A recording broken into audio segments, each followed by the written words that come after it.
আজকে আমি চলে এলাম একটা রেসিপি শেয়ার করতে, কোনো মিনি ব্লগ নয়। তো ইলিশ মাছের পাতুরি রান্না করব, তবে একটু নতুনত্বভাবে, একটু অন্যরকমভাবে, একটু ইনগ্রিডিয়েন্ট বেশি দিয়ে। তো মাছটাকে প্রথমে নুন আর হলুদ দিয়ে মেখে নিলাম। তারপরে মা এখানে নারকেল ফাটিয়ে দিয়েছে, নারকেলটা অর্ধেক কাটা হয়ে গেছিলো, তারপরে ভিডিও ক্লিপটা তুলেছি। তো একটা মিক্সির মধ্যে চারমগজ আর হলো সাদা আর কালো সর্ষে ছিল মিক্সড করা, তো সেটাই নিয়েছি। আর বেশ খানিকটা পোস্ত নিয়েছি। তারপরে আমি 3টের মতো কাঁচা লঙ্কা ধুয়ে দিয়ে দিলাম, আর দিব টক দই। তো টক দই আমার এটা বাড়িতে বানানো হয়, টক দই। তারপরে নারকেলগুলো ধুয়ে সব দিয়ে দিলাম। তো একটা ফাইন পেস্ট তৈরি করতে হবে, কারণ পোস্তটা সহজে পেস্ট হতে চায় না। তাও আমি জল দিইনি, সেই টক দইয়ের জলেই যা হয়েছে। তারপর ভালোই পেস্ট হয়েছে, অনেকক্ষণ টাইম ধরে করেছি। তারপরে মাছটার মধ্যে এই পেস্টটা দিয়ে মাছটাকে অনেকক্ষণ ধরে মেখে রাখতে হবে। হ্যাঁ, সর্ষের তেল দিতে হবে বেশি করে। আমি এতটা দিয়েছি, তারপরও রান্নার পরে দেখি সর্ষের তেল কম হয়েছে। আর মশলাটাও আরেকটু লাগতো আমাদের মাছ অনুযায়ী, তা আপনারা একটু বুঝে সুঝে দেবেন।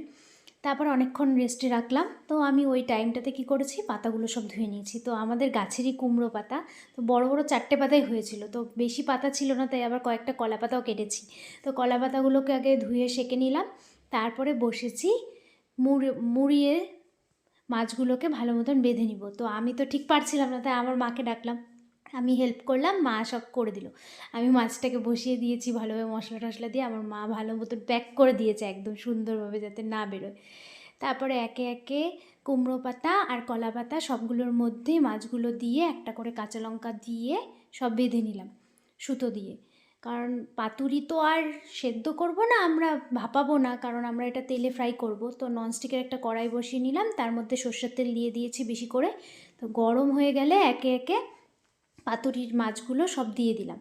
তারপরে ঢাকা চাপা দিয়ে ছোট করে রাখতে হবে, কারণ মাছগুলো যাতে সুসিদ্ধ হয় সুন্দরভাবে।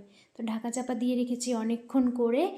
পরে দেখলাম যে মাছটা সুন্দর হয়েছে। তারপর আজকে যেহেতু কলা পাতা ছিল, তা খুব ইচ্ছে হলো কলা পাতার মধ্যে ভাত খাবো, তাই মা আমাকে কলা পাতার মধ্যে সুন্দর করে দিয়েছে। তারপরে মাছটাকে খুলে সুন্দরভাবে মেখে খেলাম। সত্যিই খুব ভালো হয়েছিল, শুধু আরেকটু মশলা আর একটু তেল লাগতো, আমার এটা একটু ভুল হয়ে গিয়েছিলো। তো তোমরা সেটা দেখে নিবে, তোমাদের স্বাদ অনুযায়ী করবে, আর বলবে কেমন হয়েছে। That's it for today, by.